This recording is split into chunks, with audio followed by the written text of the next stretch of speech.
Hai teman-teman, Sofi Navitox kali ini saya minta perhatianmu ya untuk sebuah kisah menyentuh sekali dari teman dan adik rohani saya, Yakub Saputra, seorang musisi Indonesia yang merantau ke LA, Amerika Serikat demi mengejar cita-citanya dengan segala pergumulan yang berat yang harus dia hadapi dari usia yang sangat muda. Mudah-mudahan bisa sedikit menjadi penyeimbang pemikiranmu di tengah-tengah tagar yang sedang sangat ngetren di antara kita saat ini, yaitu kabur aja dulu. Yang jelas, kabur aja dulu tidak boleh pakai amarah ya teman-teman. Selamat menonton.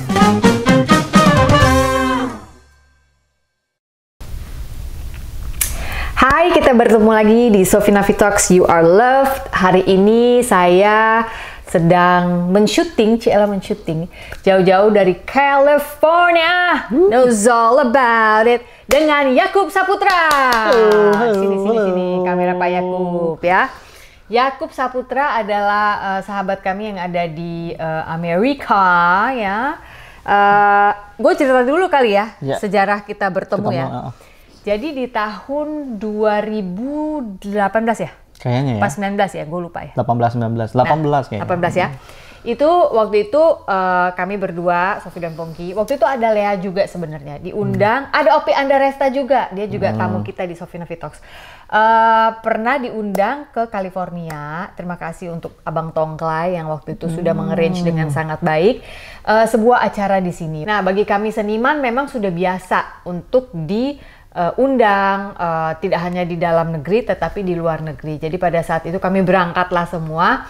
Terus pas latihan kan dibilang kan nanti latihan jam sekian ya ke rumah siapa waktu itu? Mas Wiwit. Mas Wiwit. Nanti di sini ya kita latihannya. Oh ya udah, disitulah ketemu sama bandnya pertama kali. Terus loh ini kok asik banget anak ini mainnya, waktu itu dia masih muda banget ya. Yakub ini ya. Dan asik mainnya, pokoknya caught my eye lah. Terus aku bilang sama Pongki juga, dan aku bilang anak ini ada sesuatu ya gitu. It caught my eye, my attention gitu. Dan sejak itu saya pribadi, mungkin lo juga belum pernah tahu, tapi gue akan ngomong di sini, punya satu kayak Tuhan naruh gitu loh di hatiku untuk anak ini dibawakan dalam doa ya. Aku suka kayak gitu kadang-kadang, kayak Tuhan ngasih PR gitu. Dibawakan dalam doa ya. Anak ini dicek-cek ya sesekali gitu. Aku juga nggak ngerti kenapa. But when God puts that in my heart, aku akan lakukan, nggak akan banyak bertanya. Makanya kan waktu itu bisa ngobrol akrab sampai kita pulang kan ya. Bisa ngobrol akrab sampai kita pulang ke Indonesia. Setelah itu pun gue jadi kakak-kakak kepo gitu kan. Yang kayak nggak kepo sih, kakak-kakak aja. Masa sih lu nggak ngerasa gue kepo? No. Kadang-kadang suka, misalnya dia posting apa gitu, di mana itu apa lagi ngapa? Oh iya oke. Atau misalnya ada kejadian apa, nggak apa-apa, lu sehat, nggak, pokoknya gitu deh, kakak-kakak kepo entah kenapa. Dan hari ini kita bertemu lagi. Finally. Dalam keadaan di mana kita baik-baik saja semuanya melewati pandemi, walaupun kemarin ini sebelum kita terbang. Ada kebakaran di LA. Gede. Yang adalah aku bolak-balik ngecek kamu juga kan ya. Kamu gimana gitu? Kamu kan di LA, rumah kamu jangan kebakaran. Ternyata nggak kebakaran ya? Nggak. Di tempatku 8 mile sih dari 8 mile berapa kilo tuh ya? Aduh, nggak tahu deh. Hitung nanti tuh. Kalau 3-an mile itu sekitar 7 kilo. 3, 6, ya 21 kilo deh. 21 kilo. Hampir lah ya. Hitungannya gini. 8-10 menit dari api.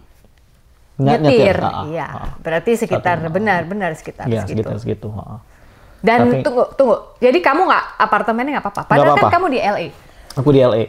Jadi kita tuh kejepit Eaton di sebelah kanan atas. Eaton Fire dan di sebelah kiri bawah itu kita kejepit Palisades. Lebih jauh ke Palisades sih. Ya, lebih ke arah Eaton kan? Lebih ke arah Eaton. Tapi Eaton sendiri kan Altadena habis. Jadi kita dapat asapnya waktu lagi pertama kali, kita dapat asapnya sih. Kita dapat asapnya, bisa kalau keluar rumah tuh bisa kayak mencium bau barbecue, kayak orang lagi barbekyuan gitu. Udah gitu agak gelap sedikit aja. Cuma gelap tuh gimana maksud lo, langit? Langitnya agak gelap, nggak tahu karena mendung atau nggak tahu karena api ya. Tapi kalau seandainya udah mulai sorean tuh bisa kelihatan tuh di horizon tuh ada cakrawala. Merah api, iya. Ada merah api? Maksudnya apinya merah atau langit yang merah? Langitnya gunung kan, kita kan bergunung-gunung ya. Jadi kita lihat di atas gunungnya tuh merah gitu. Oh. Jadi kalau kita ngeliat atap, ada atap gitu, di atas atapnya tuh merah. Bukan atap yang kebakar ya. Iya. Atap rumah yang paling dekat sama kita. Iya. Pokoknya ada di atasnya merah. Red hue aja lah gitu. Iya, tapi red hue kan berarti bukan apinya kan, tapi Bukan, saking enggak. panasnya dia udah berpendar ke langit gitu ya maksudnya. Iya. Jadi apartemenku tuh lantai 3 kan. Jadi kita bisa lihat di sana, merah. Yang di Sunset Boulevard juga, yang di Hollywood juga kita bisa lihat merah di sananya juga. Sunset Boulevard yang ada di lagunya I wanna do na. Siapa sih itu kok mendadak lupa? Sheryl Crow. All I wanna do itu sudah habis tuh. Daerah itu semua. Have some fun, kelar lah itu semua. Kalau Hollywood lebih nggak terlalu parah sih. Kayaknya nggak ada rumah yang kebakar deh. Nggak tahu deh. Kurang tahu deh kalau di Hollywood ya. Dan Hollywood sign yang katanya kebakaran itu hoax ya guys. Nggak ada ya, nggak ada. Tapi itu berpotensi kebakar karena gunung itu yang yang kebakar tuh. Iya. Ya, itu kan banyak pohon kering, vegetasi lah ya, area rumput kering. Orang kan suka nanya, kok bisa sih kebakaran? Masuk akal loh guys, karena kalau angin puting beliung, kalau di Indonesia kan kita taunya puting beliung ya. Di sini tuh anginnya kenceng banget dari Santa Ana itu waktu itu bukan Santa Ana itu. Oh belum? Aku nggak tahu dari mana. Itu yang Santa Ana tuh yang baru. Yang baru warna hitam itu? Bukan. Yang baru waktu Kak Sofi baru mau datang itu baru Santa Ana. Baru Santa Ana. Sebelumnya? Nggak tahu dari mana. Tapi itu kenceng banget sih. Tapi angin juga? Itu angin kenceng banget. Oh. Truk itu waktu aku jalan pulang, truk kebalik-balik. Truk kebalik? Karena di tol karena kan dia surface area untuk kena anginnya kan kayak layar. Kayak perahu kalau layar ini. Jadi kebalik, ada 2-3 yang aku lihat gitu. Gitu. Salahnya waktu hari Selasa malam waktu anginnya lagi kenceng-kencengnya, aku ada latihan. Sebagai musisi lo latihan ya. Kita dari rehearsal. Nah, aku pikir supaya kehalang angin, aku di sebelahnya truk itu salah tuh. Aduh, kalau dia gini kan makanya untung nggak apa-apa. Ternyata strategi itu salah. Iyalah, ngapain malah berlindung di balik dia. Makanya pas pulang loh kok pada rubuh-rubuh gitu. Aku sih kebayang karena gini, pernah naik tol di ini nggak teman-teman? Tol di Bali yang kalau kita mau ke Nusa Dua kan harus naik tol tuh. Itu kalau anginnya kenceng, motor juga goyang. Kan ada jalur khusus motor gitu. Apalagi kalau sampai terkebalik, kebayang anginnya seperti apa. Apa yang saya mau ucapkan adalah nggak heran kalau bisa kebakaran kena angin karena di sini kan pohon ranting kering. Ingat gak sih zaman pramuka kan kita yang disuruh gini-giniin ranting, nanti percikan api, jadi dia tuh api unggun gitu kan. Nah kalau puting beliung yang membegitukan kan pasti bergesekan semua dan ini kan daerah kering ya. Kering banget. Nggak kayak di Indonesia lembab ya. Udah setahun belum ada hujan. Hampir setahun. Kan waktu aku telepon kamu itu, kamu bilang lagi ngelesin orang. Udah tahu kebakaran? Udah tahu. Udah cuma deg-degan?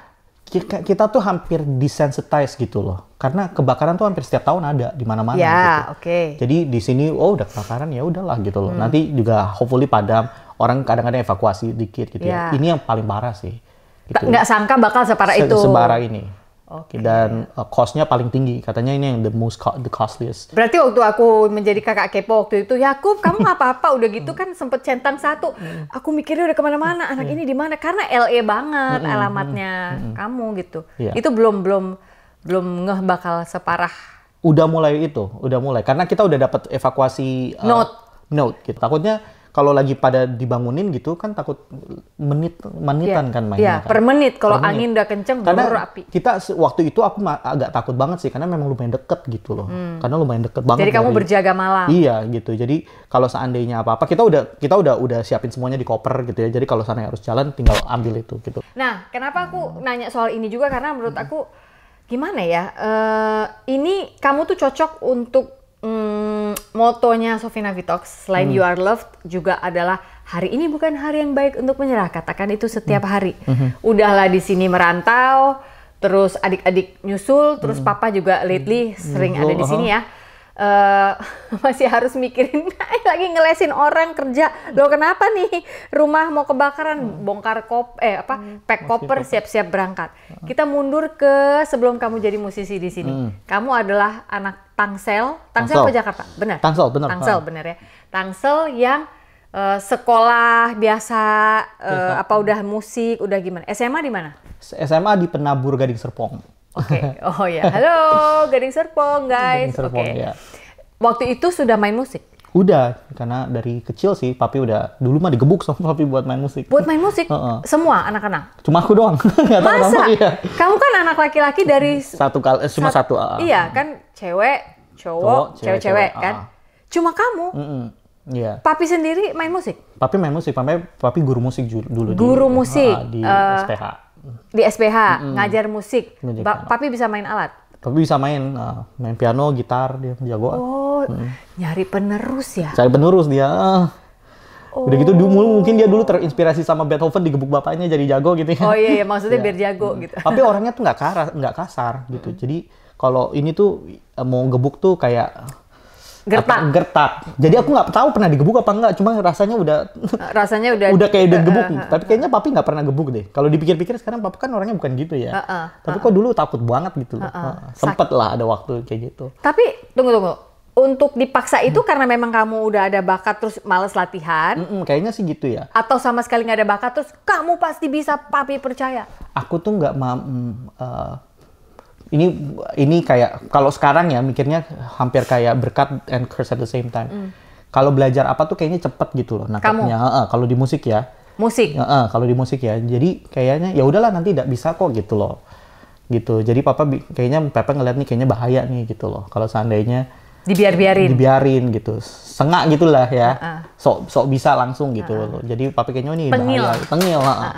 Jadi kalau dibiarin terus gini kayaknya bahaya gitu. Makanya agak dipaksa. Didisiplin.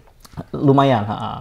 Kamu anak kedua. Anak kedua. Biasanya anak kedua lebih santai daripada anak pertama. Jadi itu mungkin maksudnya. Mungkin karena anak pertamanya lebih baik ya. Lebih apa? Lebih baik ya. Nah, anak pertama kan emang gitu kan. Iya, emang lebih ini. Anak pertama tuh we are built to be. So ya Kak Sofin anak pertama iya, ya. banget. We are built to be harus gini karena atur adik-adik. Harus ada satu sistem. Anak pertama itu we thrive on system. Anak pertama itu kalau nggak ada sistem dia bingung. Jadi kalau ada teman-teman mungkin di sini baru punya anak, masih kecil, anak pertama, beri dia sistem. Jam makan jam berapa, jam tidur jam berapa, itu mereka akan thrive banget, akan benar-benar hidup dengan ya itulah yang dia ingin. Anak kedua kan lebih udah apa aja lah ya. Lebih santai. Jadi mungkin itu yang mungkin ya. Sampai nggak suka main musik, sampai ini sebel. Sempet nggak suka? Sebel, kan digituin. Yang ngajarin papi atau kamu les? Papi. Hah? Papi. Aduh. Jadi pertamanya papi. Papanya papi, jadi tengil gitu kan. Papi ajarin udah gitu males-malesan, sampai papi marahin gitu, udah males. Nah, papi juga ini berhikmat gitu loh. Dia tahu kalau aku tuh suka ditantang gitu loh. Egoku gede. Jadi ya ditantang dulu pakai, yuk kalau bisa nyelesain lagu ini dikasih 100.000 dulu. Wah, seneng dulu. Insentif. Dikasih insentif, udah. Sampai papi hampir bangkrut ya. Gitu karena kan. bisa terus. Bisa terus. Nah, tapi tetap males gitu. Sampai papi mau gebuk-gebuk kayak gitu, sampai benar-benar gak suka waktu itu. Sempet lah ada 2-3 tahun gak suka. Dan pinternya papi dulu tuh di Indonesia ada satu sekolah musik, aku lupa namanya apa. Tapi anak-anak seumuran aku dulu ya, sekitar umur 9-10 tahun, mainnya udah jago-jago. Rachmaninoff, Chopin, gitu yang kenceng-kenceng. Klasik musik. Papi kasih aku nonton. Wah, egoku tergelitik gitu. Masa gua nggak bisa? Iya, makanya abis itu baru latihan lebih kenceng. Abis itu baru aku kayaknya minta papi aku pengen dilesin dong sama orang lain gitu. Gitu. Dilesin sama orang lain untuk mendalami klasik dan music. Artinya kan kamu berarti bacanya juga fasih ya? Lumayan lah ya. Umur berapa kamu bilang? Papi aku mau dilesin. Sekitar mungkin umur 10-11an ya. 10-11-12an. Itu hebat juga. Iya. Oke. Ya. Karena papi tahu ngelihat aku tuh orangnya egoan gitu loh. Gitu. Jadi suka kalau orang lain bisa, gua harus bisa juga gitu. Gitu. Papi tahu kalau seandainya dia yang suruh, akunya nggak mau nantang gitu. Tapi kalau ngelihat ini orang bisa, masa lu nggak bisa? Nah itu kegelitik akunya di situ. Gitu. Oke, terus les lah sama orang lain. Berapa lama itu? Sampai aku SMA, sampai selesai sih. Wah. Terus tiba-tiba Amerika tuh apa? Gimana maksudnya? Kan gini, anak satu-satunya laki-laki. Kamu harus bisa. Oh iya, gue juga punya ego, gue mau bisa. Terus what happened? Suddenly kayak, papi aku mau ke Amerika, atau kamu dapat scholarship, atau disuruh papi, dititip saudara? sebenarnya papi nggak pengen aku kemana-mana sih. Papi, aku yang minta ke Amerika sih. Aku yang minta ke sini. Umur berapa? Dari umur, jadi umur 17-an tuh waktu lagi nyari ini aku tadinya pengen ke Jerman. Oke. Pengen ke Jerman, udah belajar bahasa Jerman segala macam. Pengen ke satu sekolah namanya Jazz Institute Berlin karena gratis. Karena kalau masuk ke sana kayaknya yang dipilih cuma 10 orang gitu. Kalau masuk sana gratis, total gratis gitu. Jadi udah pengen ke sana. Nggak tahu dulu suka banget sama negara Jerman. Jerman. Jadi udah belajar bahasa Jerman semuanya, tapi nggak dapet, nggak keterima. Gitu. Di sekolah itu. Tapi aku tahu aku nggak pengen di Indonesia, nggak tahu kenapa. Aku harus keluar. Aku pikir aku harus belajar keluar dulu, baru nanti balikin ke Indonesia. Pikirku Kamu gitu. mikir gitu di umur SMA? Iya, karena kalau aku pikir kalau aku di sini terus gampang puas gitu. Jadi harus yang keluar yang agak jauh dikit gitu loh. Yang susah. Oke. Kalau tahu sesusah ini mah stay di Indonesia. Tapi emang loh susah. Teman-teman kalau bisa lihat ya. Jadi kan di sini aku bawa kamera satu. Terus karena tahu bakal syuting sama Yakub, terus aku bilang kamu kan sering bikin konten juga di YouTube kamu. Dia punya YouTube juga namanya Yakub Saputra. Kubistra Music. Kubistra. Itu adalah Saputra ya. Yakub Immanuel Saputra. Iya. Itu dibalik sama dia ya. Ya enggak sih, Yakub Immanuel Saputra. Nah, Kubistra. Cek ya nanti di YouTube-nya namanya Kubistra Music. Itu semuanya tentang music, how to play piano, how to break down chords ya, bagaimana chord-chord itu dia bisa breakdown ada di situ. Nah, pas tadi datang dia ngos-ngosan depan pintu. Kenapa lo? Ternyata bawa alatnya lengkap banget guys ya. Dan ternyata katanya di sini kalau main musik itu boro-boro untuk misalnya ada kru atau apa itu akan menghabiskan ongkos kalian angkut sendiri. Angkut sendiri. Ya. Sampai ke PA sistemnya juga angkut sendiri ternyata. Kalau vokalis, nah itu dia tugasnya vokalis. Iya vokalis ya. Wow. Jadi sebelum nyanyi sebenarnya udah keringetan. Iya benar. Luar biasa. Kalau tahu pakai dress. Kalau tahu sesusah itu males ya. Nggak tahu sih. Mungkin masih di jalan. Nggak tahu lah ya. Cuma waktu pertama, aku potong. Jadi waktu pertama kali masuk ke LA, waktu pertama kali setelah nggak diterima di Jerman, lalu merasa aku nggak bisa di Indonesia. Aku tahu aku harus keluar negeri untuk lebih banyak menimba ilmu lagi untuk talentaku. Kenapa LA? Enggak, sebenarnya dulunya di Houston. Hah? Ya, berani ya. Jadi nyari tuh siapa yang bisa kasih scholarship gitu. Karena aku tahu kita nggak bisa bayar ke sini. Kita cari mana yang scholarship yang paling gede scholarshipnya waktu itu di University of Houston. Jadi aku ke sana, tapi aku 1 tahun di sana, tahu nggak ada duit, berani ke sana gitu loh. Aku ke Amerika tuh cuma bawa $1.200. Buat hidup. Dan buat semuanya. Jadi karena nggak ngerti. Papa nggak pernah ke sana, papa nggak pernah ke sini, keluarga besarku nggak pernah ada yang ke Amerika sebelumnya. Ya ampun. Jadi cuma belajar dari temen yang dulu pernah tinggal di sini. Gimana sih sana? Oh nanti lu ke Costco kalau mau beli ini di situ. Oh ya udah. Beli ini yang murah di sini gitu. Mamanya temenku Novita namanya, Tante Novita itu yang ngasih aku lotion segala macam dari Amerika. Nih bawa nih supaya nanti nggak kering. Soalnya aku datang tuh lagi Januari. Dingin. Lagi dingin. Dan di Houston tahu-tahu ternyata itu dalam 10 tahun terakhir dari 2011 itu katanya itu winter paling dingin di Houston gitu. Tambah kering lah ya. Hari kedua datang belakangku pecah-pecah. Aduh. Sampai lotion taruh di dinding karena nggak bisa megang kan. Walaupun itu masih kurus gitu supaya bisa biar kena ke belakang ya. Iya. Saking keringnya. Gitu. Kulit orang Indonesia yang biasa lembab ini tidak bisa memang. Nggak bisa. Kadang-kadang netizen suka ngomel deh ya kalau misalnya ngeliat kita foto, kayak udah tua ya kulitnya keriput. Hey, coba tinggal di sini dulu, say. Lu coba di sini keringnya kayak apa baru tahu gitu ya. Jadi itu awalnya begitu. Jadi waktu datang nggak tahu mau tinggal di mana?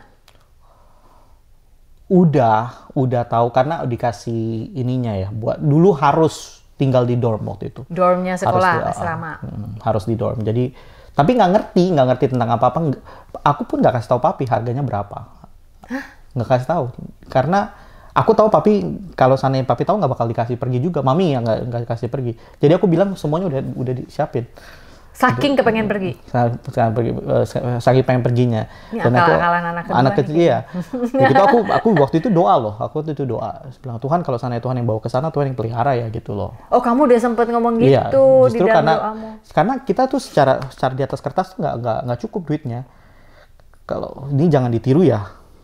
Pada suatu siang setelah sebuah serangan kecemasan terjadi kembali pada saya digerakkan untuk kembali ke rumah ayah, meminta maaf atas semua kesalahan saya. Saat itu, saya menangis sebagai anak kecil yang tidak bisa ditenangkan. Saya tidak percaya bahwa kepala saya sedang dielus orang yang selama ini saya rindukan. Miracles do happen. Ternyata manusia dapat berfungsi di dalam masyarakat seakan-akan nothing is wrong, tetapi tidak akan bisa bertahan lama. Pertahanan hancur juga lambat laun. Overthinking at its best is happening day after day. Padahal jangan lupa bahwa the truth is, Dia begitu sayangnya kepada kita ciptaannya. Oleh sebab itu, kita memang butuh Tuhan sebagai tempat untuk meminta ampun. Bertobat dalam artian percaya bahwa kita sudah Dia ampuni. Selamat mencerna pelan-pelan teman. I hope that you'll always remember that you are loved. You are not a problem. Buku ini sudah bisa didapatkan di toko buku Gramedia atau toko-toko buku besar lainnya, ataupun secara online. Get a copy of my book today. Jangan di-overthinkingin. See you around, guys. Boleh nggak ya ngomonginnya? Boleh, kalau nggak boleh nanti dipotong kita aja ya? edit. Waktu ke embassy itu harusnya punya uang sekitar 18.000 harus di rekening. Aku kumpulin dari semuanya cuma punya 50 juta waktu itu. Itu yang dibawa ke embassy. Gitu. Kumpulin dari semuanya tuh dari mana? Uang papi mami sama uangku menabung sendiri, kita kumpulin cuma sampai sekitar 5 ribuan doang, 5 juta, 50 juta ke embassy. Aku bilang sama Tuhan, kalau seandainya Tuhan kasih, ya kasih ini, kalau kasih lolos, kalau enggak ya udah mau gimana lagi. Minimal harusnya berapa? 18.000. Kamu cuma punya uang 5.000? 5.000 waktu itu. Udah dikasih ya udah tuh, lu tanggung jawab gitu loh mikirnya. Jadi dikasih? Dikasih. Visa apa? Visa student. Dengan 5.000 itu? Mereka tahu kamu nggak bohong kan? Enggak. Ya kalau nggak bohong boleh cerita lah, nggak apa-apa. Ya nggak bohong. Ya makanya ya lu salah lu. Kalau lu nggak bisa makan di sana bodo amat. Tapi harusnya bisa ditolak kan? Karena harusnya kan mereka ditolak. nggak mau ada gelandangan di negara mereka dong. Gitu. Wow. Gitu. Jadi itu ya, miracle pertama. Menurut aku itu miracle pertama ya. Itu miracle pertama. Ya udah ada itu ya udah, duitnya itu dipakai buat beli pesawat kan. Ya udah terbang sampai ke sana, bingung juga nih gimana ya kerjanya, itunya ya, bertahan hidupnya. Semester pertama nggak kebayar loh. Semester pertama. Dan bukannya scholarship? Nggak penuh.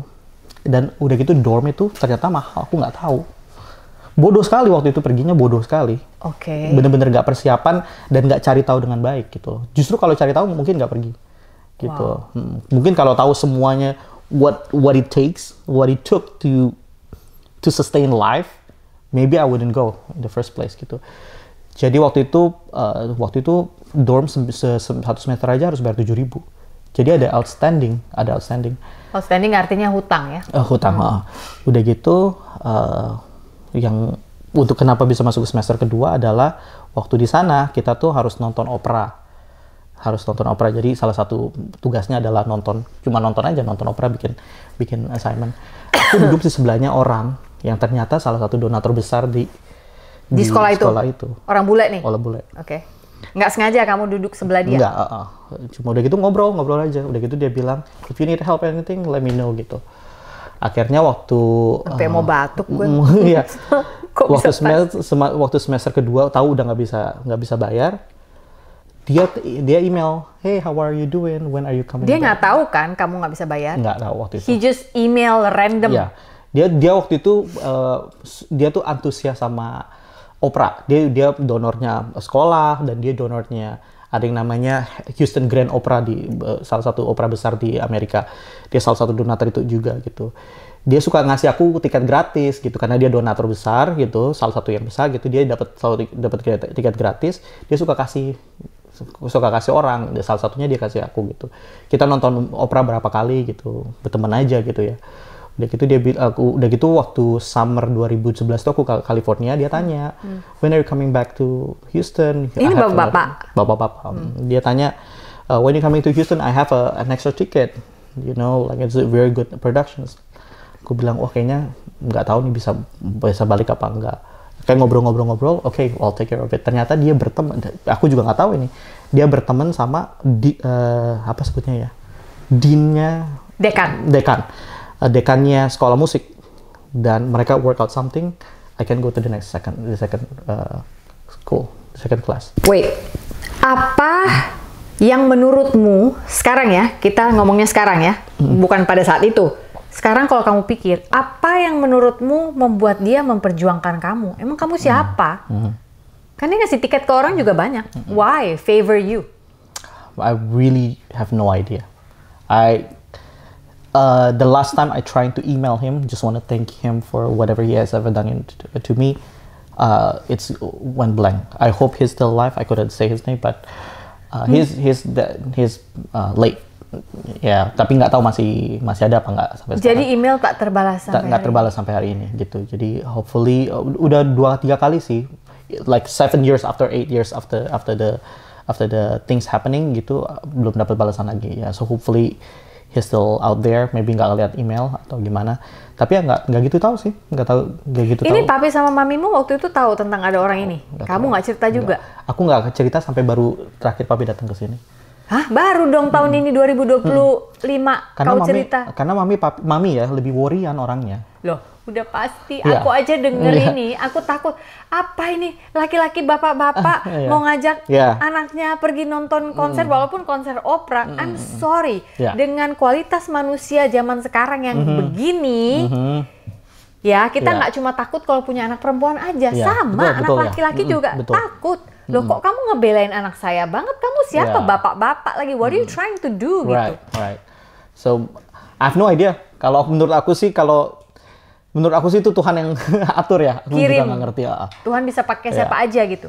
Jadi benar-benar nggak tahu sampai hari ini, aku juga nggak gitu ngerti gitu ya. Tapi itu that's the reason why I fail on the second semester. Fail. And then aku akhirnya keluar dari University of Houston karena nggak bisa bayar lagi. Oh, fail karena dia memperjuangkan dari semester 1 ke 2. Kedua nggak bisa bayar lagi, ketiga gitu. Karena I relied on him at that time. I relied on him, and then udah gitu aku ngobrol sama untuk bisa nyelesain yang semester pertama, ternyata ada donor lagi yang bantu juga gitu. And in that moment, di semester kedua, I found at that time I have to do something to make sure that I can go to the third one. What I did was, kalau seandainya orang bikin recital tuh tahun ketiga, tahun keempat. Recital adalah sebuah karya musik, konser musik yang harus dibuat oleh anak-anak yang memang sekolah musik sebagai salah satu syarat naik kelas atau kelulusan gitu lah ya. Aku bikin di semester kedua. Oke. Dan kalau biasanya untuk bachelor biasanya cuma buat chamber aja. Bachelor itu sarjana ya guys. Chamber tuh cuma musik kamar, berarti cuma 3-4 orang atau piano solo gitu. Aku bikin orkestra. Aku kumpulin orkestra. Oke. So di sekolah itu belum ada orang yang sarjana semester kedua bikin konser orkestra. And I did that because I thought kamu berusaha menunjukkan. Because aku menunjukkan nih, you didn't pick the wrong horse gitu lah maksudku. Dan aku pengen undang banyak donor. Semua donor yang aku panggil nggak ada yang datang satupun. Which is not their problem gitu loh. Because that's me want to tunjukin sesuatu kan. Tapi I think what I learned from that is I was relying on myself at that point. Kamu mengandalkan dirimu sendiri. Sebentar, ini dari semester 2 mau ke ketiga. Oke. Jadi semester 1 ke 2 diperjuangkan sama si misteri guest ini ya, si bapak-bapak yang tadi aku nanya, aku sorry nih, your story for me is like, kamu berteman sama siapa gitu kan. Kalau saya punya anak laki-laki, saya juga pasti akan ketakutan gitu ya. Ngapain kau perjuangkan anakku? Kau siapa gitu. Lalu semester 2 ke 3, karena kamu mau nunjukin ke si bapak pendonor bahwa, Pak, bapak nggak salah pilih kok. Saya nih, lihat nih, saya bisa. Instead of bikin hanya chamber yang adalah 3-4 alat musik, kamu tulis, ketika aku bilang bikin, maksudnya tulis ya, untuk satu orkestra. Kayak Erwin Gutawa gitu guys, kayak ADMS, kayak Purwacaraka, banyak gitu ya. Kamu tulis, kamu bikin satu karya musik, kamu undang donor, tidak ada yang datang, termasuk si bapak misterius yang kita nggak tahu namanya ini. Ya, dia sakit waktu itu. Dia bilang dia sakit. Jadi I cannot come. Dia nggak bisa datang. Dia apologize, dia nggak bisa. Tapi waktu itu di situ nggak bisa. Dan there is sebenarnya kalau saya in the hindsight gitu ya, I can still work on it. I believe I can still work on that. But at that moment, that December, aku dapat kabar dari mama dan papa, mama kena kanker. Waktu itu belum tahu kanker. Mama bilang mami sakit gitu. Jadi tahun berapa? Tahun 2011 mami sakit dan aku kelihatannya baunya agak parah nih gitu loh. Dan waktu itu dalam pikiranku, ya aku kan waktu itu kan masih muda banget gitu ya. Waktu pikirnya ya kalau sana kalah ya bilang sama papi lah gitu. Kalah perang di Amerika maksudnya. bakal bilang papi gitu. Dari 2011 Desember itu pas mau ngomong baru pengen lagi mikir nih kayaknya harus kasih tahu nih. Kalau kayaknya nggak bisa semester 3. Either aku disuruh pulang which is okay atau enggak papi bantuin. I don't know how he gonna do it gitu. Tapi mungkin papi bisa shell out some money gitu. Bilang sama papi. Waktu papi mau bilang sama papi bilang mami sakit dan kayaknya agak parah. Aku bisa nge-nyium kayaknya ini bukan sakit main-main gitu. Cuma mami nggak mau bilang itu kanker. Jadi kalau kamu tanya waktu itu bilangnya apa? Bilang sakit paru-paru basah doang waktu itu bilangnya. Karena disedot dari paru-parunya gitu. Jadi ya itu doang gitu. Jadi aku nggak bilang biar mami nggak khawatir gitu. Jadi papi mami nggak tahu kalau aku nggak sekolah semester ketiga gitu. Terus kamu ngapa? Oke, papi telepon, kamu mau menyampaikan kabar bahwa nggak bisa, berharap bahwa mungkin papi bisa cari donatur kali di Indonesia atau ya sejelek-jeleknya ditarik pulang. Rumah atau apa gitu ya. Ya, lalu tidak bisa ngomong karena ternyata papi yang memberikan kabar, mami sakit. Yang kamu udah curiga, nih kayaknya sakitnya kok berat banget. Jadi kamu memutuskan untuk diem. Belum bisa berterus terang. Oke. Terus apa yang terjadi waktu itu? Ya udah gitu. I want to what I know now as a depression, a very deep depression. Umur berapa? 18 ya. 18. Okay. Ya udah gitu udah nggak bisa ngapa-ngapain, udah kayak kalah perang gitu. Kalah perang sampai papi mami nggak tahu kalau aku aku dulu untungnya aku udah mulai main musik gitu ya. Udah mulai musik jadi cuma cukup duit untuk bayar rent sama buat makan aja. Rent itu kamu bayarnya per minggu untuk kontrakan rumah? Per bulan. Jadi kayak kita bayar kos. Tapi puji Tuhan banget nggak percaya deh sampai hari ini. Cuma 150 per bulan. Walaupun di Houston ya. Market price is like about $300-400. Tapi kamu bisa dapat 150 pada saat itu? Ya. Itu juga udah anugerah sih. Jadi kamu bisa bayar rent sendiri dan makan hari-hari? Cukup lah. Hanya dengan main nge-gig ya? Apa? Wedding? Job apa? Dulu tuh kita main di kafe namanya. Kafe. Jazz, udah main jazz? Jadi udah main di kafe seminggu 2 kali sama ada kalau nggak salah ngajar 2-3 murid tuh situ. Oh kamu jadi udah mulai ngajar pada saat itu untuk menyambung hidup?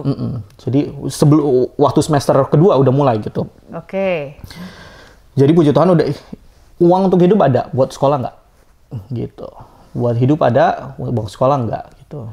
Sebenarnya kalau mau diperjuangin bisa masuk sekolah lagi sih. Cuma waktu itu udah kayak kalah perang aja gitu loh. Mental udah drop gitu. Kayak apa ya bahasanya udah kayak paralyzed gitu ya. It's mentally paralyzing. Dan sekarang aku baru ya taunya it's depression sih because I slept 18 hours a day. 18 jam sehari kamu bisa tidur? Ya. Karena ternyata itu depresi. Aku pikir kan dulu cuma malas gitu ya. Tapi permasalahannya waktu baru bangun nih, baru mau ngajar gitu ya. Kok nggak ada tenaga juga tetap? Di bus tuh ketiduran. Tetap capek. Ketiduran. Waktu ngajar setengah mati, pas di bus ketinggalan apa sebutnya kelewat terminalnya, haltenya kelewat gitu. Jadi ngantuk kan gitu loh. Ya gitu sampai segitunya gitu. Jadi cuma nabung nih caranya adalah makan cuma roti sama peanut butter gitu ya. Itu yang paling murah, bahan yang paling murah waktu itu. Itu berminggu-minggu aku makan cuma itu doang. Sampai akhirnya ya udah nggak bilang sama papi kan, bilangnya everything's good, everything's fine gitu. Padahal udah nggak sekolah waktu itu, udah gitu nggak nyari apa-apa dan nggak bisa cari kerja. Bukannya nggak bisa cari kerja physically, mentally udah nggak kepikiran gitu loh. Dan setiap kali nelfon mami lagi sakit, keluar rumah sakit gitu. They tell me as much as they can. Dan gitu mami minta, ya aku pulang dong gitu. Aku bilang nggak bisa pulang nih. Itu aku bilang sama Tuhan, lu yang bawa gua ke sini jangan sampai mama gua lewat sebelum gua pulang. Akhirnya lewat sih. Tunggu, wait. Yeah. Setiap mami minta kamu pulang, kamu bilang nggak bisa pulang karena apa? Takut ketahuan kalau kamu udah gagal. Tapi gimana ya? Sorry, aku nggak paham. Lebih besar takut ketahuan sudah gagal daripada deg-degan untuk Mami. Karena tadi ada kalimatmu yang bilang kalau Tuhan yang bawa saya ke sini, tolong mami saya jangan lewat ya, saya pulang dulu. Tapi kamu tidak.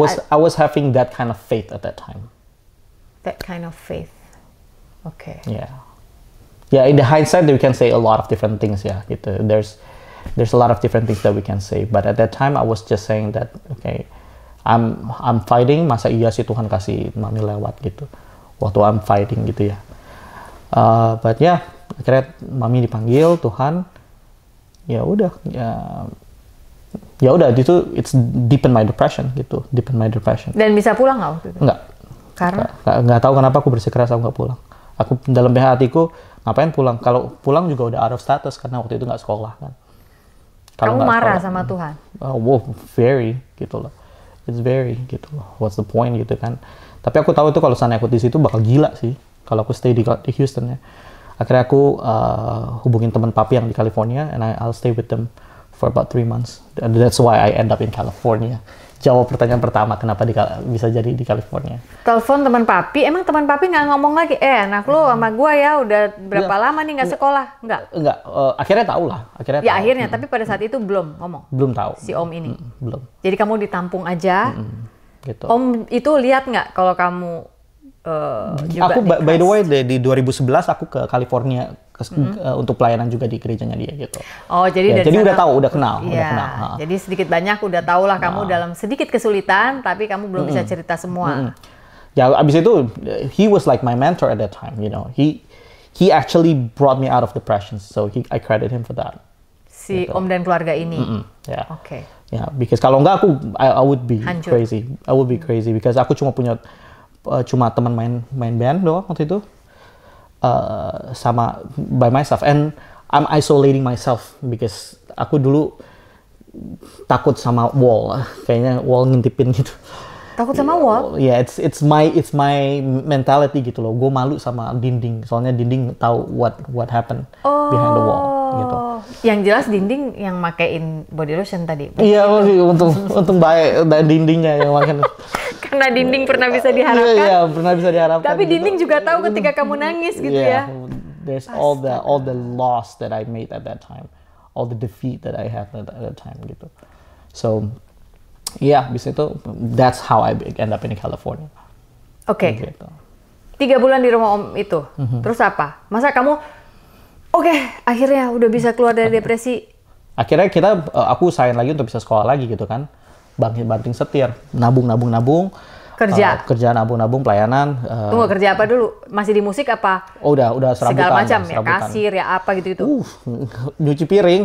Sampai tangan jebol, tangan gemuk, bengkak gara-gara bleach gitu. Iya.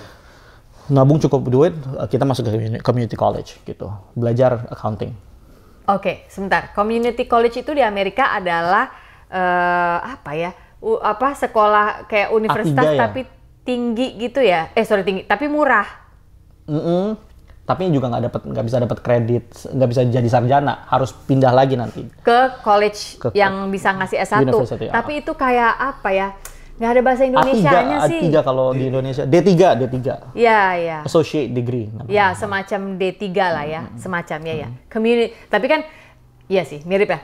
Tapi community college sering dipilih oleh teman-teman yang belajar ke negara ini, ke Amerika adalah karena it's cheaper. Lalu kayak ada jalur lain yang kita bisa ke sana nih, universitas ini tapi lewat sini dulu. You can gitu go to Harvard through another community college first. Gitu. Yeah. It's a common thing. Gitu. Jadi kamu kerja, habis itu kekumpul lah duitnya ini, lalu kamu sekolah akunting di community college. Kenapa akunting dari semua? Because aku punya satu mentor dulu di Indonesia namanya Pak Samuel Tahir. Thank you Pak Samuel Tahir.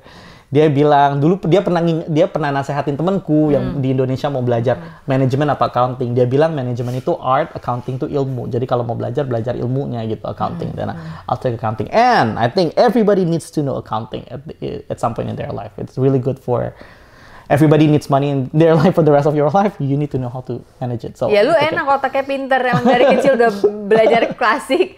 Akunting kayaknya buat kamu nggak hal yang susah. Aku akunting dulu waktu SMA, aku ingat banget tuh ujian setengah mati. Nasional akunting setengah mati banget. Itu kan nggak gampang ya, menyamakan neraca itu. Iya. Oh my goodness. Berapa lama itu sekolah? 1,5 tahun kalau nggak salah ya. Oke, lulus? Enggak, karena abis udah mulai kerja, abis udah do everything, ngajar lagi, pelayanan lagi, udah cukup punya modal, udah gitu belajarnya accounting gitu. Jiwa seniku kan ini ya melawan ya. kan, udah gitu. Mana ini main musiknya? Dulu waktu dari Houston aku ngelihat satu pemain piano yang wah nih kalau seandainya gue pernah di California, gue pengen belajar sama dia, namanya Otmaro Ruiz. Siapa? Otmaro Ruiz. Otmaro Ruiz. Oke. Great piano player from Venezuela. Dan aku email dia, gue mau dong belajar sama lu gitu. And then waktu biasanya kalau orang nanya kayak gitu tuh sambil attach video kita main gitu. Waktu email kayak gitu dia bilang, hey, I like the way you play. Dia bilang apa? I have a school that is offering a scholarship. You should try it gitu. Dia punya sekolah. Dia waktu itu ngajar di sekolah ini. Di sekolah itu, lalu si sekolah itu mau memberikan beasiswa karena ngeliat permainan piano. Bukan. Dia cuma bilang, I think you need to try gitu untuk dapat scholarship. Iya. Maksudnya sekolah itu ada beasiswa. Program, kamu ikutan aja gitu kan maksudnya. Udah gitu aku belajar 2 kali sama dia. Udah gitu prepare untuk audisi. Aku dapat full scholarship dari sekolah itu. Baik juga dia mau ngajarin ya? Iya. Wow. Oh bayar. Oh bayar. Oke, ya udah. Tapi that is a blessing I think gitu loh. Karena aku taunya aku pengen dulu.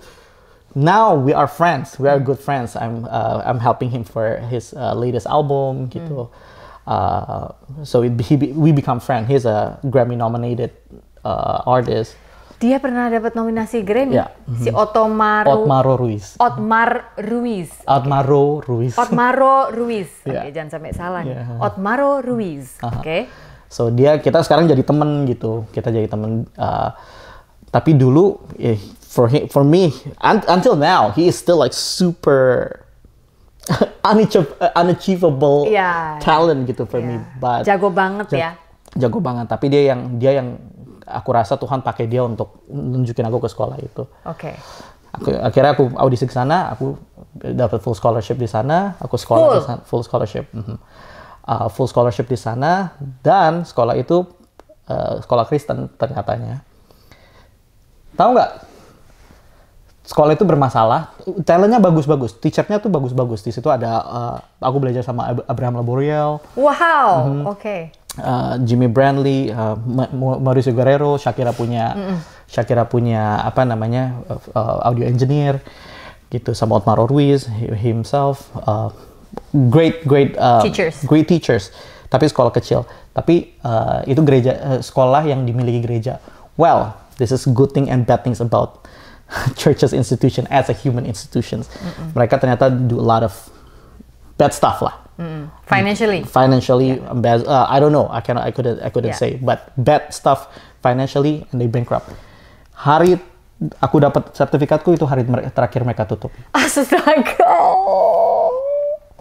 Kamu terima sertifikat bachelor, lulus sarjana. Udah tahu itu sekolah bakal tutup. Tapi kan nggak di hari itu, tapi pas mau tutup itu kok ya pas dikasih. Wow. Kalau menurut aku ya, itu kayak Tuhan bilang, itu kayak mana gitu loh. Just buat hari itu aja. Berkat lu cukup buat hari itu aja gitu. Habis ini musim lain akan you rely on me again gitu loh. Kamu harus bergantung sama Tuhan. Exactly. Itu yang time and time again Tuhan tunjukin ke aku gitu loh. If you rely on yourself, go for it. You fail, right? So now you rely on me. I give you your daily bread, so you can rely on me the whole time. Gitu. I feel that strongly when that happened. So I feel strongly that God told me that, hey, you rely on me day by day. If there's a time that you would go beyond that and on your own again and use your own little brain to do something, you'll see what happened again. So from then on, I strongly believe that, day by day aja gitu. Sampai dengan hari ini? Sampai dengan as much as I can afford ya. As much as I can try and do it on my relying on God with the best I can do gitu. Karena kadang-kadang masih ada keinginan untuk masa kayak gini aja. Gue nggak bisa. Tengilnya dari dulu nggak hilang-hilang. Iya. Tapi tengil itu bikin orang hidup, nggak apa-apa. Cuma tengilmu kan udah dibentuk, dipahat sama Tuhan. Jadi ya tengilnya hopefully nggak mengganggu orang lain lah gitu ya. Hanya buat semangat hidup aja bahwa hari ini bukan hari yang baik untuk menyerah, katakan itu setiap hari. That's right. Oke, jadi dari 2011 sudah keluar dari Indonesia dengan si Jerman, dengan si Houston segala macam. It's 2025 now. Mamahmu meninggal di 2012, ya kan? Tahun berapa kamu akhirnya kembali ke Indonesia hanya untuk berkunjung dulu? Karena belum. I have never been back. Kamu nggak ada kepengen I do. You do want to go back? I do want to go back. Yeah. Tapi belum. It's a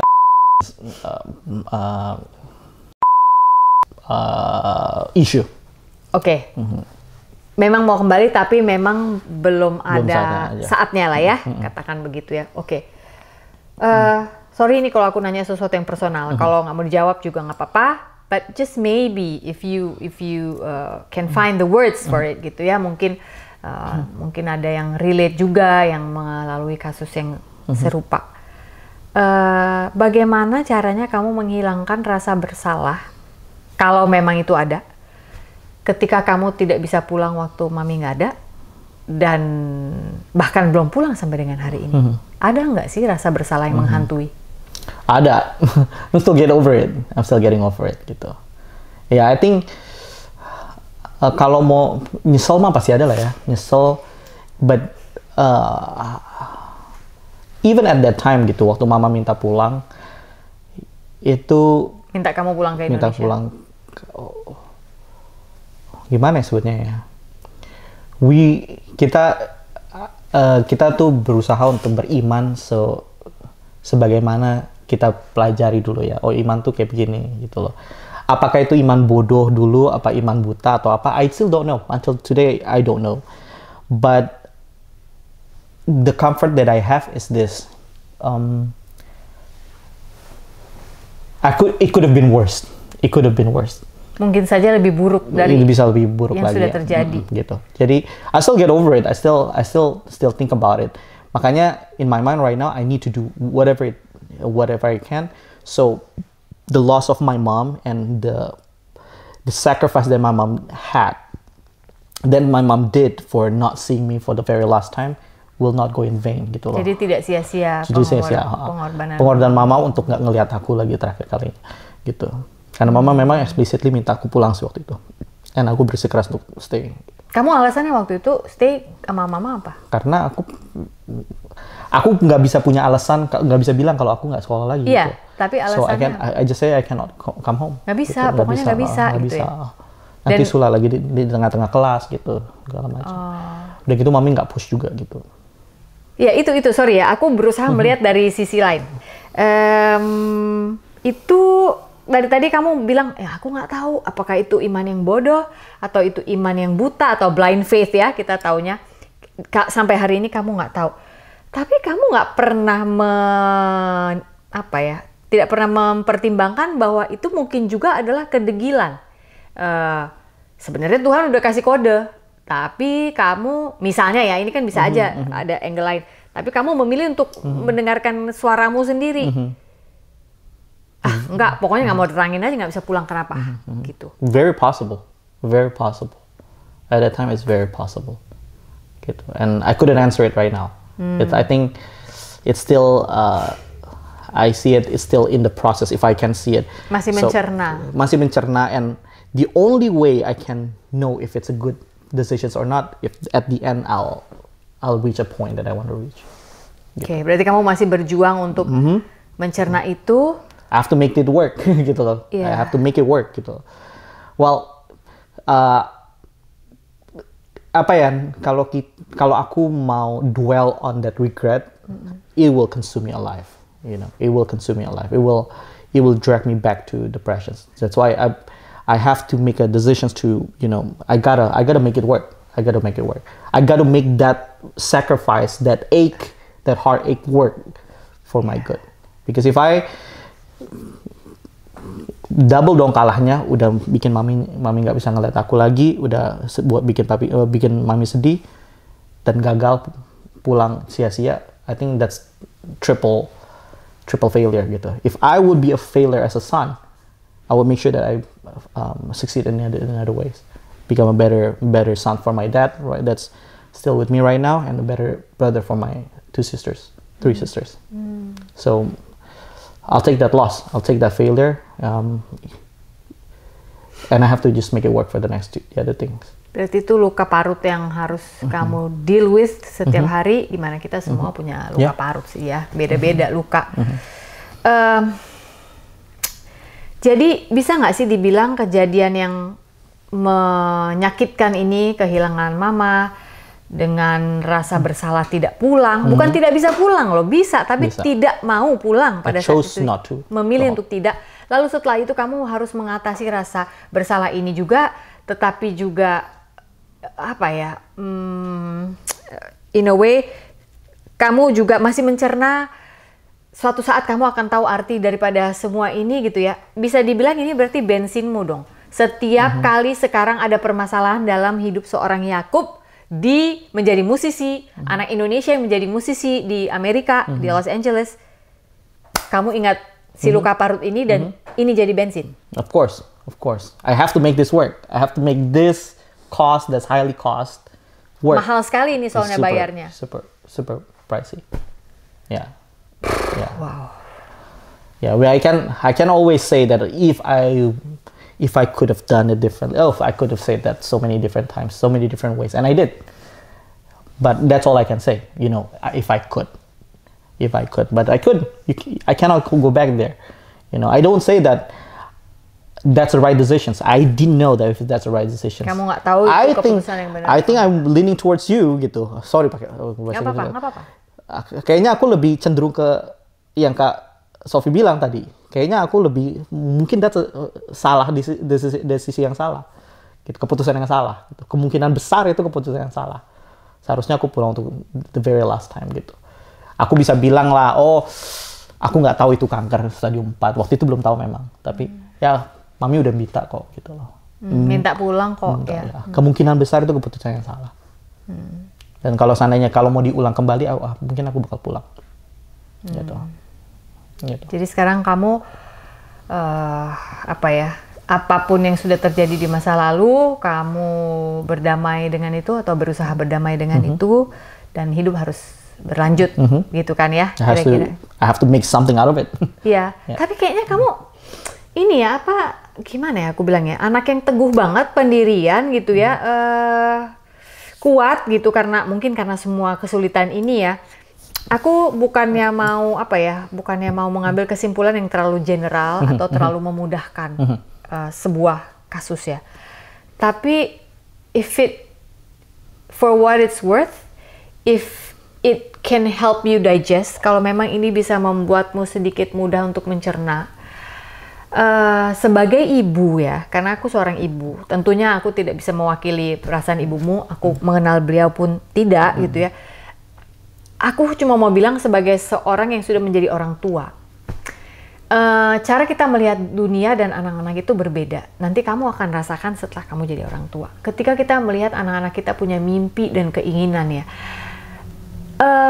hal itu tuh mengalahkan segala sesuatu yang adalah kepentingan kita sebagai individu sih, sebagai ibu atau ayah kalau menurut aku. Jadi gimana ya bilangnya ya, bukannya mewakili apa yang dirasakan oleh ibumu ya, karena aku nggak tahu. Tapi ada satu kemungkinan yang sangat besar yang terjadi pada semua orang tua yang ada di muka bumi ini yang sangat menyayangi anaknya.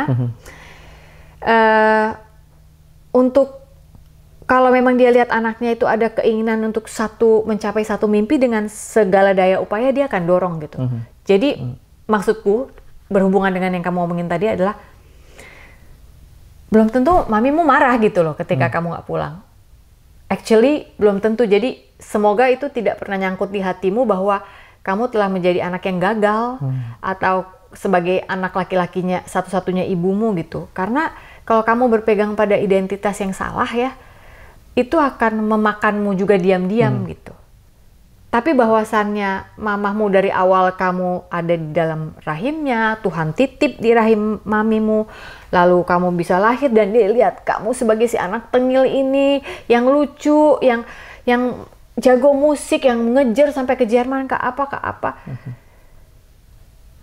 Tidak akan dia pilih jalan lain untuk tahu gitu, nggak usah nih ada anak yang begini nih disuruh pulang, nggak bisa gitu. Jadi aku berharap kamu tidak berpikir itu gitu. Aku berharap ya kamu tidak berpikir bahwa kamu adalah anak yang gagal. Karena bagi orang tua itu nggak ada anak yang gagal. Anak yang sedang tidak bisa mengambil keputusan, sedang tidak ingin dibantu, ada. Tapi aku nggak percaya kalau ada orang tua yang bilang, ini anak gagal. Nggak mungkin. If anything, doa orang tuamu itu, kamu akan ngerti nanti deh setelah kamu udah punya anak, kamu baru akan lihat, aku ternyata doa bisa segininya ya buat anak ini gitu. Gitu sih. Karena mungkin itu mewakili again, bukan so akrab sama Tuhan ya. Menurut aku ini mewakili perasaan Tuhan ketika dia menciptakan kita gitu. Dia kan sangat bersuka cita atas kejadian kita.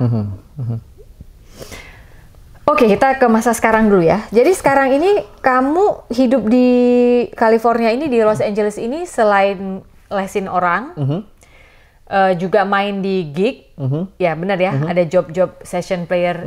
Kamu juga membuat konten YouTube, kamu juga membuat lagu-lagu yang adalah please tell us about this. Aku waktu itu sempat nanya, lagi update sama Yakub, aku sempat nanya gini, Yakub lagi ngerjain apa sekarang gitu kan, waktu aku lagi dalam musim menjadi kakak kepo itu.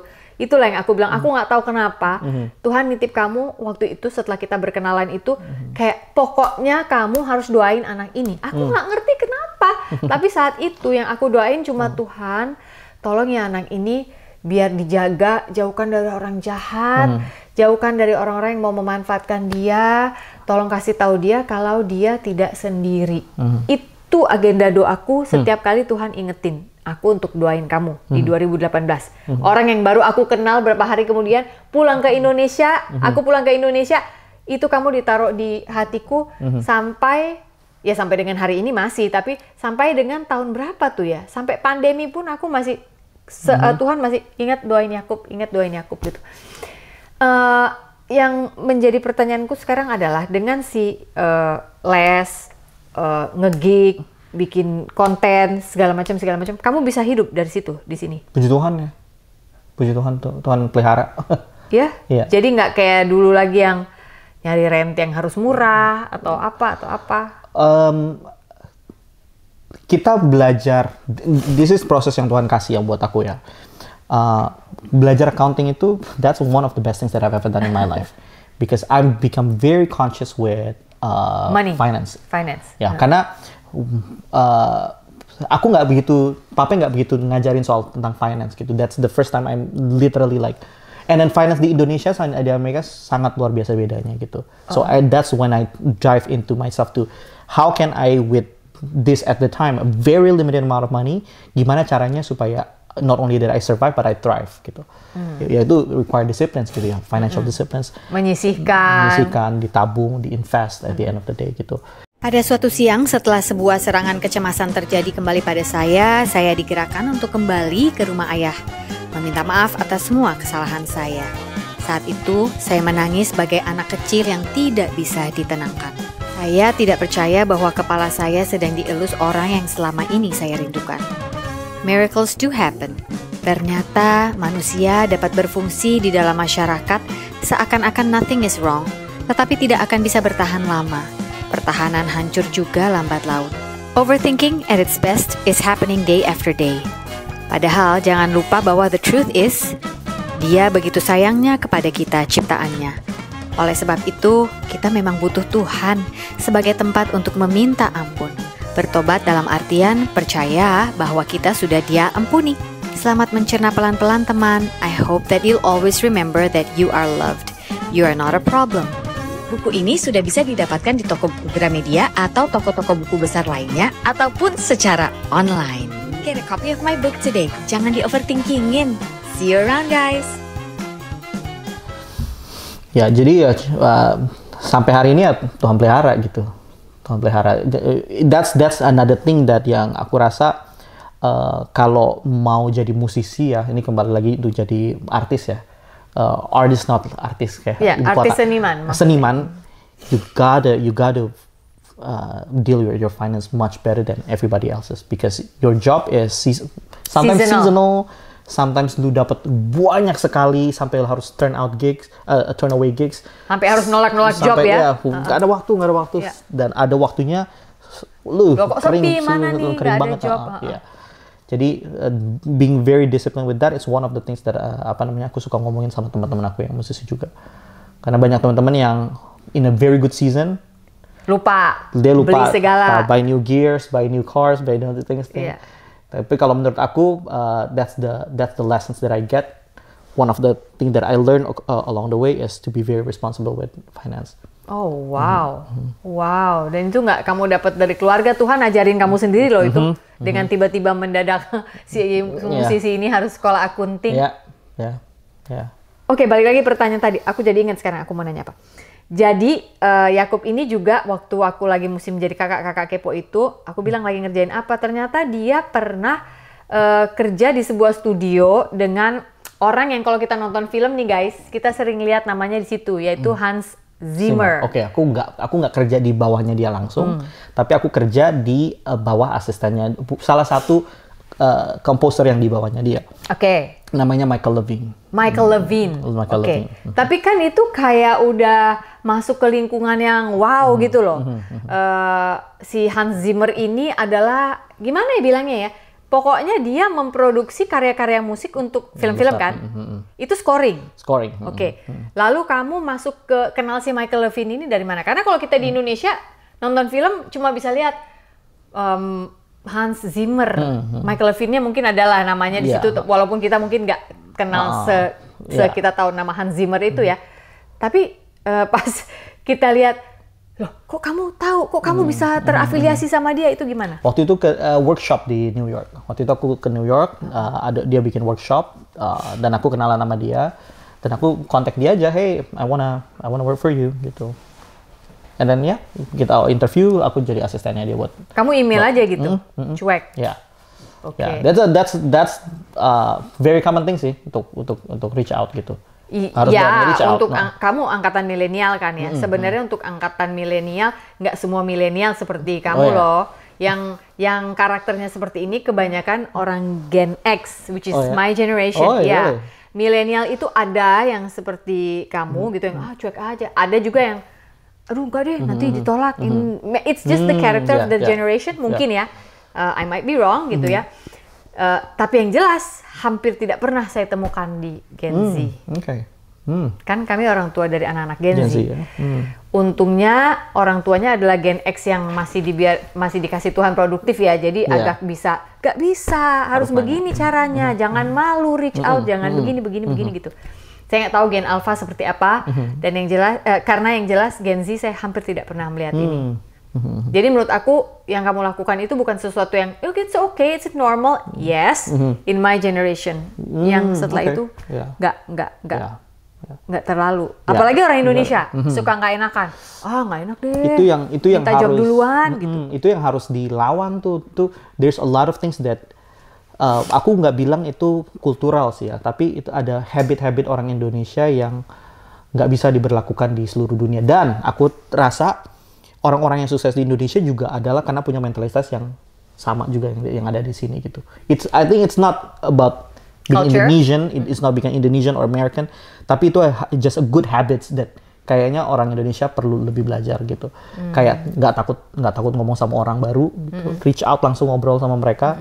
Udah gitu jangan nggak enakan, ready to promote yourself without being snobby, gitu. Nggak harus sombong ya, nggak harus sombong, tapi you have to be able to show that hey, aku bisa loh. I can be of help to you, I can be of service to you.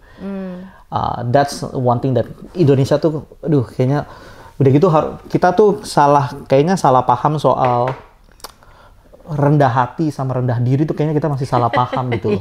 Rendah hati tuh enggak lah mainku nggak bagus gitu. Aku belajar dari orang sini, say thank you. You're really good, thank you very much. It's really. Kamu bagus banget ya. Oh enggak lah, jangan gitu ya. Itu tuh natural banget dari kita, dari aku ya. Aku nggak bilang semua orang deh ya. Hampir semua orang Indonesia. Aku nggak bisa bilang orang Indonesia bilang yang gitu ya. mungkin kita juga pernah alami. Oh enggak kok. Iya, kita suka ngomong kayak gitu. Itu juga natural tuh waktu di sini. Udah gitu aku belajar ini kayaknya salah nih, salah approach nih. Kayaknya yang lebih baik ada bilang thank you. It's really nice of you saying that. It's special coming from you. Gitu, itu double tuh untungnya. Kita terima berkatnya, berkat pujiannya, dan kita juga bilang kita kasih berkat balik lagi because of you saying that. It makes me feel good. Iya, gitu. Itu. Ya. Jadi dia juga feel good. Tapi mungkin juga karena kalau di Indonesia nggak ada kalimatnya. Aku sering melakukan itu ketika bahasa Indonesia memang terkesan kaku. Sih, ya. Tapi aku cuek loh. Jadi misalnya gini, aduh bagus banget ya tadi kamu membawakan acaranya. Aduh saya sampai seneng banget. Terima kasih ya. Terima kasih juga buat waktunya mau memberikan komplimen untuk saya. Cuek tuh. Gue walaupun kayaknya awkward ya. Aneh ya, belum biasa ya bahasa kayak gitu ya. Padahal kalau bahasa Inggris kan, oh thank you for telling me. It means a lot kan gitu ya.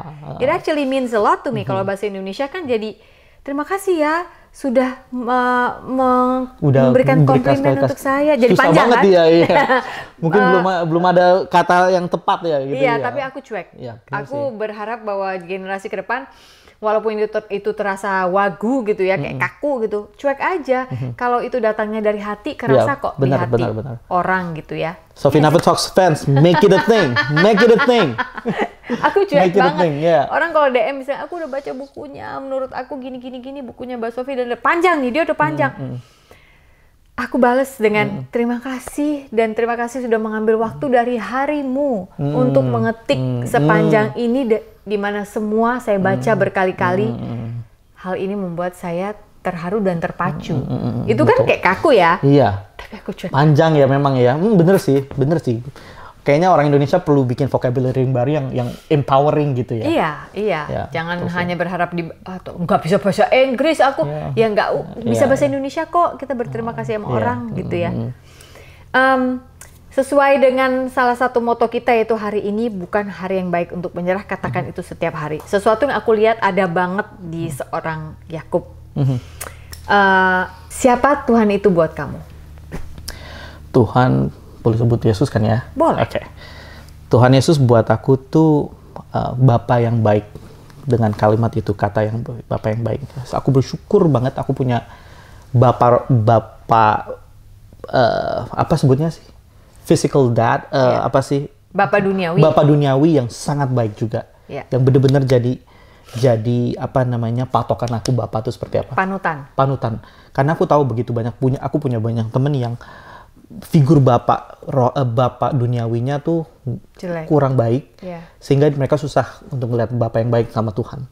Tapi aku punya bapak yang luar biasa baiknya yang secara di dunia aja udah nunjuk papi, udah nunjukin dia yang that he guides me through Christianity to believe in God, not only Christianity, to believe in God, to have relationship in God gitu. Jadi gampang aku ngeliat Bapak yang Tuhan yang baik itu seperti apa. Dan aku ngerasa Tuhan tuh Bapak yang baik karena dia nggak marah kalau aku salah tuh. Aku ngerasanya ya. I don't want to get into the theological. Kita tidak bicara teologi kok di sini. Exactly. Kita bicara pengalaman iman. Pengalaman jadi pribadi boleh gitu kamu ya. Bersuara. Menurut aku tuh Tuhan tuh Bapak yang tenang sekali gitu loh. Akunya kalang kabut gitu. Kita kayak bakaran jenggot. Tapi kayak Tuhan, ayam kehilangan kepala. Tapi Tuhan gitu tenang gitu. And you say that you'll be okay. You'll be okay. Just learn what you need to learn. Kalau lu salah, you'll take the consequences. But I'll be with you.